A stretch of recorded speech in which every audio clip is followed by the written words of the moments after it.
late summer of 1972, the people of Springfield, New Jersey believed they lived in a safe, quiet town.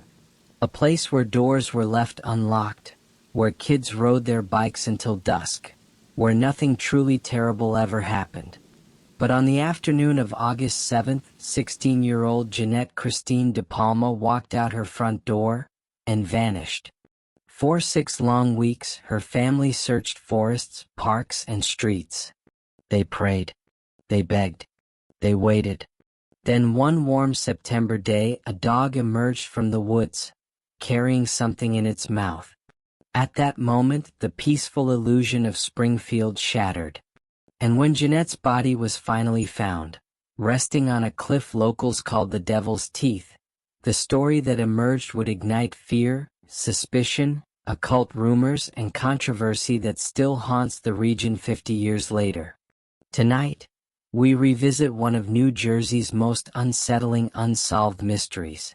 This is the haunting case of Jeannette DePalma. Music fades into steady investigative tone. Jeannette Christine DePalma was born on August 3, 1956, the sixth of 8 children in a large Italian family. She grew up surrounded by siblings, Sunday dinners, and the noise of a busy home. In the mid-1960s, the DePalmas moved from Roselle to Springfield, New Jersey, a clean, polite, upper-middle-class community. The kind of place that prided itself on order, rules, properness. The DePalmas were different. Instead of the Catholic Church almost every family attended, the DePalmas became deeply involved in the Assemblies of God Evangel Church in Elizabeth. They attended services multiple times a week, proudly calling themselves born-again Christians. In a town dominated by old-world Catholic families, this made them outsiders. Neighbors whispered that the DePalmas were strange, cold, maybe even involved in something secretive. Jeannette's nephew later said, "We were always looked upon as second-class citizens there." But Jeannette herself blended into teenage life. She was soft-spoken, kind, and funny. Her friends described her as normal, a girl who loved rock music, church gatherings, and late-night conversations with friends. She experimented with straightening her wavy hair, hitchhiked like most kids did back then, and dreamed of attending Trinity Bible Institute after graduation.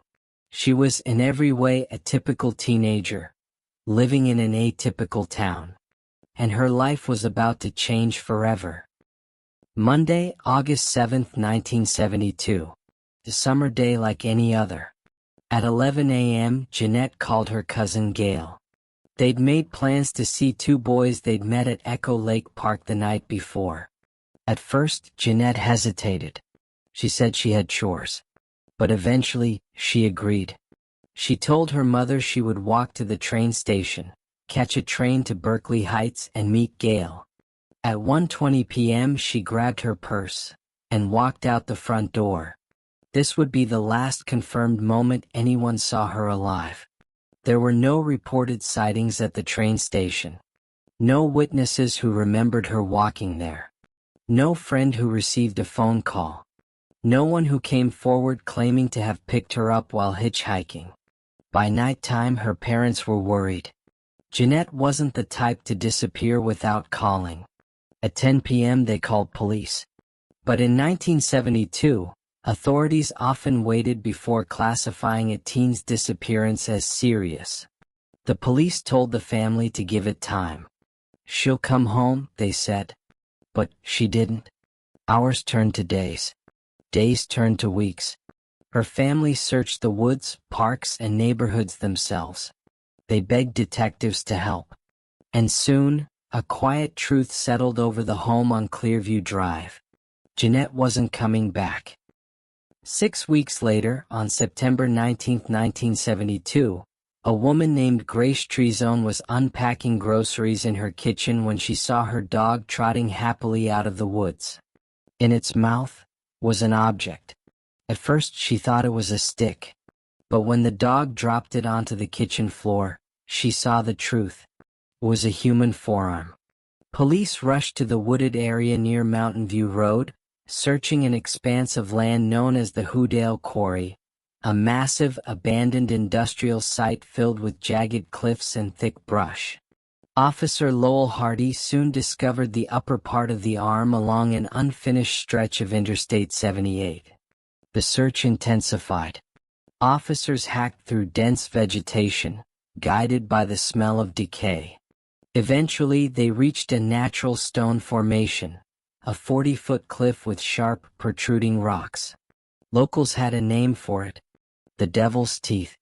And there, on the cliff's edge, they found the decomposed remains of a teenage girl. The body was so far gone that animals had scattered bones. Clothing was barely intact. The summer heat and weeks of exposure had turned the scene into a nightmare. Dental records confirmed what the family feared most. The body belonged to 16-year-old Jeannette Christine DePalma.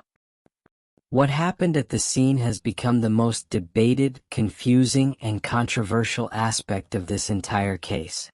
Depending on who you ask, the discovery site was either completely normal or deeply disturbing. Witness reports conflict on nearly every detail. Some claim that Jeannette's body lay inside a ring of branches, that logs were arranged around her like an altar, that crosses made of sticks surrounded the remains, that occult symbols carved from wood were found nearby. Others insist there were no crosses, no altar, no ritual markings, just a decomposed body in a remote area. Why does no one agree? There are two possibilities. Possibility 1. Authorities minimized the occult details to prevent panic in a deeply religious community. Possibility 2. Locals, already fearful of rumors of witchcraft in the Watchung Mountains, allowed imagination to shape memory. In the absence of clear photographs, and with official reports missing or destroyed, the truth has been lost to time. But one thing is certain. Rumors of cult involvement took over the case almost immediately. And once they started, they never stopped. The medical examiner faced a difficult task. After 6 weeks in the summer heat, Jeannette's remains were badly decomposed. No bullet wounds. No stabbing injuries. No obvious signs of blunt force trauma. But no definitive cause of death either. Some investigators suggested she overdosed on drugs, yet toxicology reports never confirmed that. Her family rejected the idea outright. Jeannette wasn't known to use drugs. Her church community strongly denied it. Other possibilities were considered: exposure, a fall, a snake bite, manual strangulation that left no marks. But none could be proven. The final conclusion was simple and frustrating. Cause of death, undetermined. A conclusion that would haunt the investigation forever. Over the years, several theories have emerged, each with its own believers and its own mysteries. This is the most sensational explanation, and the one the community clung to. The 1970s were a fertile time for fear of witchcraft. Teens used the woods for drinking, smoking, and performing ritual games. Strange markers and symbols sometimes turned up in the forest. So when Jeannette's body was found on a cliff called the Devil's Teeth, the story wrote itself. Some insisted she was murdered in a ritual sacrifice. Others believed she was targeted because she was a Christian. But no suspects were ever tied to occult activity. No group was ever identified. And the ritual symbols were never officially confirmed. The theory remains dramatic, but unproven. Others believe Jeannette met someone she trusted, perhaps while hitchhiking, and things went horribly wrong. The area she traveled was desolate, wooded, and isolated. A perfect place for something to happen without witnesses. Many consider this the most logical explanation. A friend, an acquaintance, or someone from the community who picked her up. But with no suspects, no witnesses, and no physical evidence, this theory remains only SPE. Speculation. Some say Jeannette wandered off into the woods and died from a fall, exposure, or medical event. But then, how did her remains end up scattered across the quarry? How did her arm end up far from her body? Animal activity explains part of it, but not everything. Several years after the case, key documents were reported missing. Officers refused interviews. Reports contradicted each other. Some believe incompetence, or intentional secrecy, buried the truth.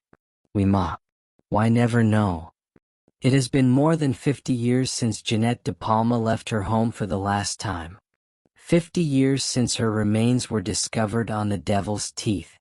50 years of questions, contradictions, and silence. No arrests. No suspects. No closure. Her family still seeks answers. Her community still remembers the fear. And the woods near the old quarry still whisper her name. The truth behind Jeannette's death may be buried forever beneath rumor, time, and the shadows of the Devil's Teeth. But one thing remains certain. Jeannette Christine DePalma did not deserve to be forgotten. And her mystery still demands answers. So now we turn to you. What do you believe happened to Jeannette DePalma? A ritual killing? A tragic accident? A murderer who slipped away? Or something else entirely? Share your theories in the comments below. And if you want more deep dive true crime stories like this one, make sure to subscribe and join us for the next case file.